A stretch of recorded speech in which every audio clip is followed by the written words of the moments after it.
बात यहाँ ये नहीं है कि दलित पे हमला हुआ, ये दलित पे भी हमला है, ये ओबीसी पे भी हमला है, जाट गुजर ब्राह्मण पंडित जितने हिंदू मुस्लिम सिख ईसाई सब पे, आदिवासियों पे, ये सब पे हमला है। अगर एक ट्वीट आपको ब्रजभूषण के सपोर्ट में करना पड़े तो प्रधानमंत्री जी साथ लेकर के संसद जाते हैं, लेकिन जब आवाज आती है उठाने की एक दलित नेता के ऊपर में आप गोली चलवाते हैं। ये कहाँ का नाम? जिन्होंने गोली चलाई उनका सब कुछ बायोडाटा चिट्ठा सामने निकल कर आ गया है। आपने नहीं देखा किससे ताल्लुक रखते हैं, वो कौन से संगठन से वो ताल्लुक रखते हैं। एक दलित नेता पर गोली चल सकती है, दलित नेता नहीं, वो आवाज है इस जनता की विपक्ष में। तो वो दलितों पे भी गोली चली, वो ओबीसी पे भी चली है, वो ये तुम्हारा स्वर्णों पे भी चली है, और वो जो हिंदू मुस्लिम सिख ईसाई सबकी आवाज उठाने वाले लोगों पर चली है, वो देश के किसानों पर चली है गोली, अकेले एक व्यक्ति पर नहीं चली है। ये सच बात है। इस देश के हर नागरिक को डराने की कोशिश की जा रही है, सिवाय उनको छोड़ करके जो उनके IT सेल चेक करते हैं, जो उनकी चमचागिरी करते हैं।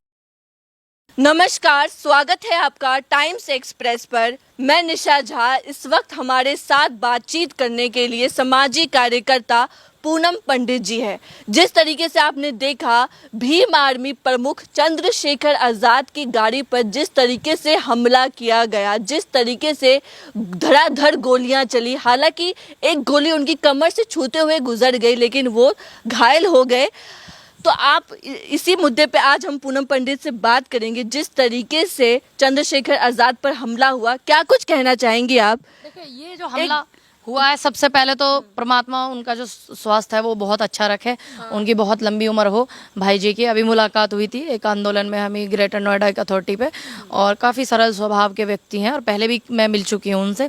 लेकिन बात यहाँ ये नहीं है कि दलित पे हमला हुआ, ये दलित पे भी हमला है, ये ओबीसी पे भी हमला है, जाट गुजर ब्राह्मण पंडित जितने हिंदू मुस्लिम सिख ईसाई सब पे, आदिवासियों पे, ये सब पे हमला है। क्योंकि एक आवाज पे हमला है, जनता की आवाज उठाने वाले एक व्यक्ति पर यह हमला हुआ है। ठीक, यहाँ पर आपके दर्शाता है सिस्टम को, सरकार के सिस्टम को। यहाँ पर दर्शाया जाता है सरकार की जो नीति है वो कितनी कमजोर है कि एक इतना मतलब जनता की आवाज उठाने वाला एक चर्चित चेहरा और आप के राज में ये हो रहा है, तो इसको आप कम मत मानिए। ये सिर्फ दलितों की आवाज नहीं दबाई जा रही है, ये सब पूरा देश परेशान है, पूरी जनता परेशान है। और ये बड़ा चिल्लाते हैं कि हम दलितों के साथ हैं, हम दलितों के साथ हैं। अब देखिए इनके राज में इस तरीके की हालत मनीषा वाल्मीकि की हुई थी, किस तरीके की हालत उन्नाव वाली बेटी की हुई थी, किस तरीके की हालत वो छोटी गुड़िया थी वाल्मीकि समाज से दिल्ली में उसकी हुई थी, किस तरीके की हालत साक्षी की हुई है। इनके राज में गोली। आप क्या कहेंगे चंद्रशेखर आज़ाद पर इतना बड़ा हमला हो गया, लेकिन उत्तर प्रदेश के मुख्यमंत्री CM योगी का बयान नहीं आया? वो इसलिए नहीं आया ना कि अगर मैं बयान दूंगा तो एक दलितों की आवाज जो है चंद्रशेखर आजाद उसको और फेम ना मिल जाए और मेरे बयान से कोई और चर्चित ना हो जाए। तो ये उनकी मानसिकता है, कुछ भी नहीं है। आपको इतना पता होना चाहिए कि वो विपक्ष में है, विपक्षी नेता है।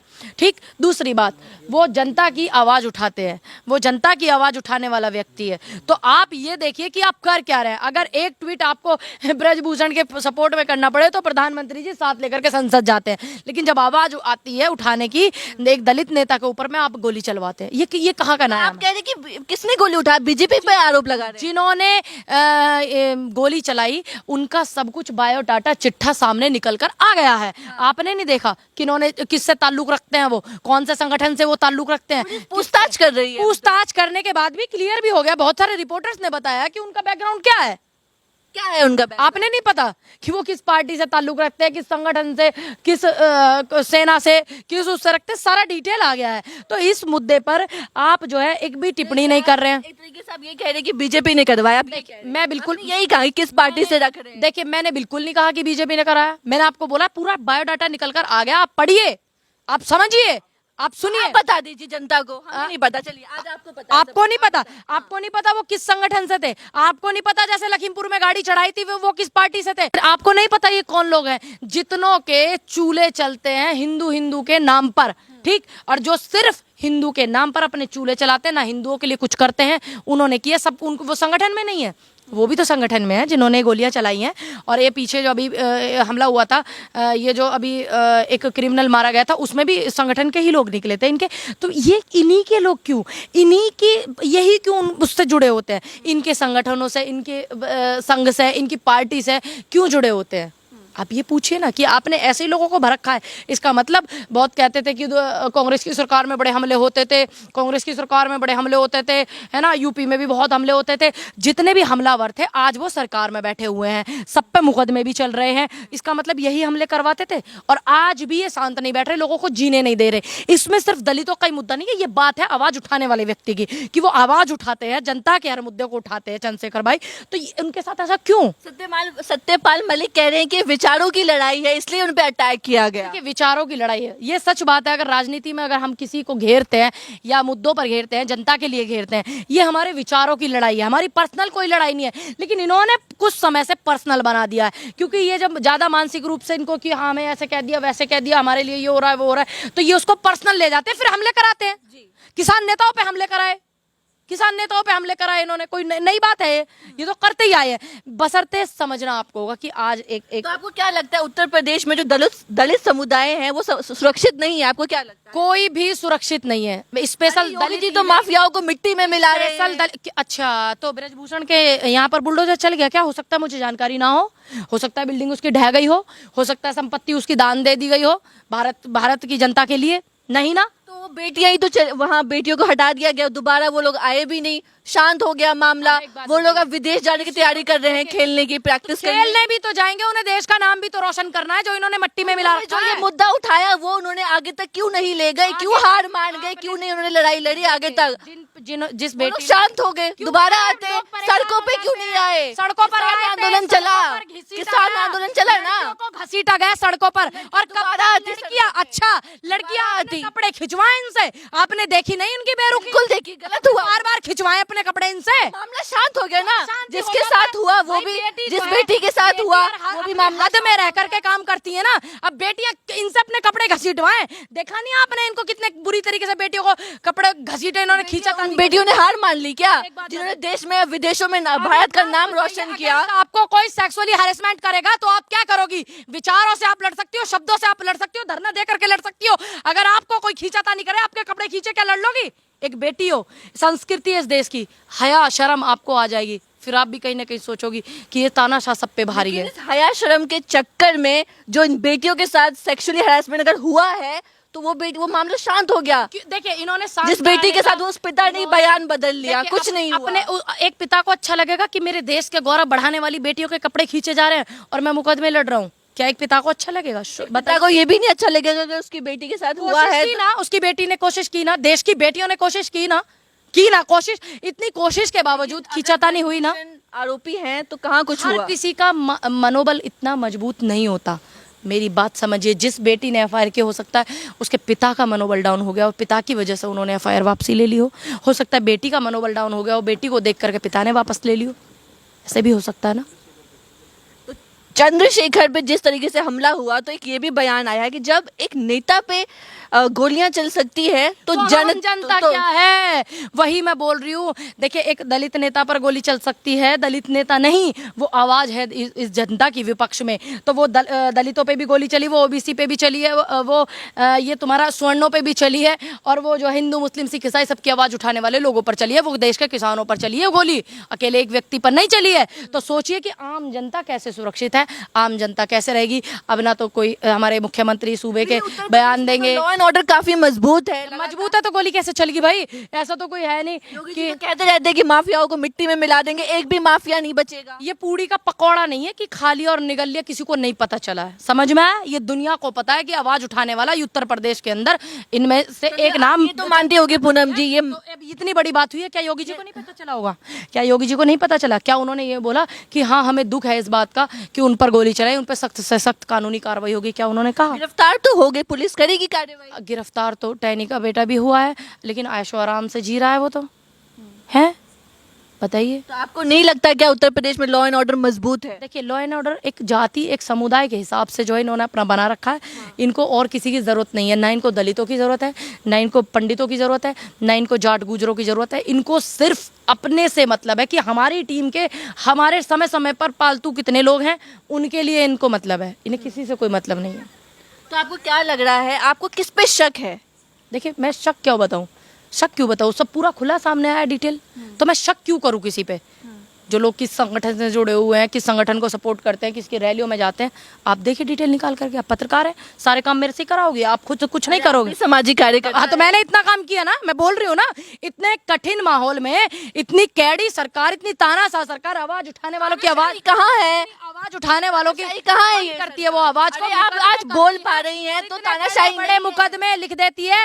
आज आप बोल पा रही हैं तो तानाशाही नहीं है। आप इस बात को समझ अगर लीजिए। आप योगी आदित्यनाथ को कुछ बोल रहे हैं, प्रधानमंत्री कुछ बोले तो आपको आजादी है। ये चाइना नहीं है कि आप ये बोल सकते ये हैं। 2000 भारत है हमारा। ये 2014 में नहीं मिली है, ये हमारे बुजुर्गों ने दिलाई है अपनी शहादत को देकर के। मेरे परबाबा जी ने लड़ाई लड़ी थी देश की आजादी की, समझ में आया आपको? शेरा पंडित जी ने लड़ाई लड़ी थी देश की आजादी की, किशन साय पंडित जी ने लड़ाई लड़ी थी देश की आजादी की, तब ये आजादी मुझे मिली है और तब ये बोलने का अधिकार मेरा है। और ऐसे ही देश के लोगों ने आजादी दिलाई है, बुजुर्गों की शहादतें लगी हैं। कोई देश के 14 में प्रधानमंत्री बने, नरेंद्र मोदी जी ने मुझे आजादी नहीं दी है।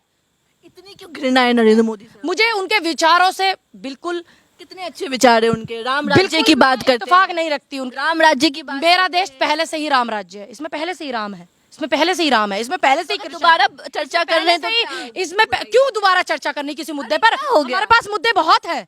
इसमें पहले से ही श्रीमद् भागवत गीता, रामायण, वेद, पुराण, शास्त्र पढ़े जाते हैं। चारों वेदों के ज्ञाता पंडित ब्राह्मण यहाँ से तकलीफ है पूरे रावण। मंदिर से तकलीफ है आपको? मुझे क्यों तकलीफ हो जाएगी? अरे मेरे ईश्वर, मेरे इष्ट है, उनका मंदिर है, मुझे क्यों तकलीफ होगी? वहाँ पे दर्शन करने जाती हूँ मैं अभी जाएंगी जब जब पूरे तरीके से बन जाएगा तो जाएंगे। जब बन जाएगा तब भी जाऊंगी, नहीं बनेगा तब भी जाऊंगी, जाती रहूंगी। इसमें क्या है? ये मेरे ईष्ट है, मेरी भावना है। आप मेरे इष्टों के साथ खिलवाड़ नहीं कर सकते और उनके नाम पर वोट नहीं ले सकते। ये हिंदुस्तान पहला ऐसा देश है जिसमें राम के नाम पर और गाय के नाम पर वोट लिया जाता है। समझ में आया आपको? क्या लग रहा है चंद्रशेखर पर जो है हमला हुआ है, दलितों को डराने की कोशिश हो रही है, और क्या आपको लग रहा है दलितों के पास अब क्या ऑप्शन बचा है? देखिए, ये सच बात है, इस देश के हर नागरिक को डराने की कोशिश की जा रही है, सिवाय उनको छोड़ करके जो उनके आईटी सेल चेक करते हैं, जो उनकी चमचागिरी करते हैं। हर नागरिक को परेशान करने की और डराने की, चाहे वो किसान हो, मजदूर हो, दलित हो, ब्राह्मण हो, क्षत्रिय हो, वैश्य हो, शूद्र हो, कोई भी हो, सबको डराने की कोशिश की जा रही है। ये सबको पता है। एकमात्र सभी को सम्मान दिया, चाहे वो दलित हो, चाहे वो ओबीसी हो, चाहे वो हिंदू हो, मुस्लिम हो, सिख हो, ईसाई हो, सबको सम्मान दिया। के अंदर आप यूपी में खुद रहती है, देखिए, सभी को पता है क्या माहौल है, डर का माहौल है, बहुत सारा डर है। लगता है। देखिए बेटियां जो, पंडित को भी डर देखिए लगता है। मैं क्यों डरूं? क्यों? अगर मुझे कोई लड़का छूने की कोशिश करे तो मैं खुद इतनी एक्टिव भी हूँ। सरकार करे, सरकार तानाशाही होगी तो डर लगता है क्या? देखिए, अब आप जैसे पत्रकार मुकदमे झेलते हैं, अब भास्कर वाला पत्रकार एक मंत्री महिला से सवाल करता है, उससे सवाल करता है, तो वो बेचारी हमारी ताई जो, वो उसकी जो है नौकरी खा जाती है, सिमरती ताई जो। तो ये खराब है ना। ये डर नहीं है तो क्या है? ये डर नहीं है तो क्या है? इसको डर ही कहते हैं। लोकतंत्र नहीं देश में बच रहा है, ये लोकतंत्र पर हावी है, लोकतंत्र को खत्म करना चाहते हैं और अपने तरीके से। पूनम जी, एक आखिरी सवाल है आपसे। तंत्र नहीं आएगा इस आखिरी देश सवाल में। है, चंद्रशेखर आजाद दलित हैं क्या, इसलिए उन पे हमला हुआ? अगर वो ब्राह्मण जी होते, नहीं। राजपूत होते, देखिए, ब्राह्मणों की भी हत्याएं हुए इस सरकार जाट में। होते या कुछ भी, कोई भी देखिए, जाति के होते तो हमला नहीं होता। नहीं, ऐसा- कि जिन आरोपियों ने उन पे हमला किया वो राजपूत हैं, कोई ठाकुर हैं, तो क्या लगता है इसलिए देखिए, ऐसा- क्या उनकी भावनाएं आहत होगी? क्या चंद्रशेखर आजाद ने किसी रैली में कुछ ऐसा बोल दिया कि इस वजह से उन्होंने देखिए, ऐसा बिल्कुल नहीं ऐसा है कदम कि- उठा दिया और देखिए, और मेरी मुझे भी बोलने और देना है। हिंसा का रास्ता अपना के एक मिनट, पत्रकार का मुंह बंद करवा रही है? एक मिनट सवाल सुनना अच्छा नहीं लगता? मैंने सुन लिया। मुझे तो सुन ही नहीं रहे। अगर मुझे सवाल सुनना अच्छा नहीं लगता तो तुम यहाँ नहीं आती इतनी दूर, पहली बात। ठीक, अब आप मेरी बात सुनिए। ऐसा नहीं है कि वो दलित हैं तो इसलिए गोली चली, नहीं।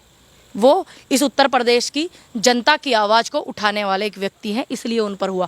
अगर कोई ब्राह्मण भी, हम पे भी बतेरे मुकदमे हुए, हमें भी बतेरा पुलिस ने परेशान दलितों की किया। आवाज उठाते हैं। नहीं, ये मैं मान सकती हूँ। सिर्फ दलितों ये की मैं- आवाज उठाते हाँ, ये मैं हैं, मान सभी सकती हूँ। जातियों की आवाज कहाँ उठाते हैं? सिर्फ दलित की बात उठाते देखिए, हैं। मैं ये मानती हूँ, लेकिन सिर्फ उनकी तरफ हम दलित कोशिश वोट, करेंगे। दलित वोट बैंक उनकी तरफ आएगा। नहीं नहीं, हम कोशिश करेंगे कि भाई हमारी जैसी बेटियों कुछ की भी ऐसा आवाज करे, उठाएं। कुछ ऐसा बोले कि उन्हें ब्राह्मण भी वोट करे, नहीं, उन्हें राजपूत भी वोट करे, देखिए, उन्हें तमाम जातियों के लोग। देखिए, एक होता है ना अपने समाज के प्रति, अपने समाज के प्रति ज्यादा लगाव, ऐसा मैं मान सकती हूँ, ये उनका पर्सनल मैटर हो सकता है। लेकिन जब मैं नेक्स्ट टाइम मैं उनसे मिलूंगी तो मैं उनको जरूर बोलूंगी, भाई जी पंडितों की भी आवाज उठा ले करो, इन ठाकुर राजपूतों की भी उठा ले करो, जाट गुजरों की भी उठा ले करो, सबकी उठाया करो आवाज। के साथ ही कुछ ना कुछ दिक्कतें होती है। मैंने उनको उनको देखा था मैंने, उनको जो है अभी मैं उनसे मिली तो मैंने देखा था, उन्होंने अपने समाज के दलित लोगों की आवाज उठाने नहीं आए थे, वो किसानों की आवाज उठाने के लिए ग्रेटर नोएडा में आए थे। तो वहाँ सभी बिरादरी का, ज्यादातर वहाँ पर जाट और सॉरी गुजर और पंडित और ऊंची बिरादरी के जो थे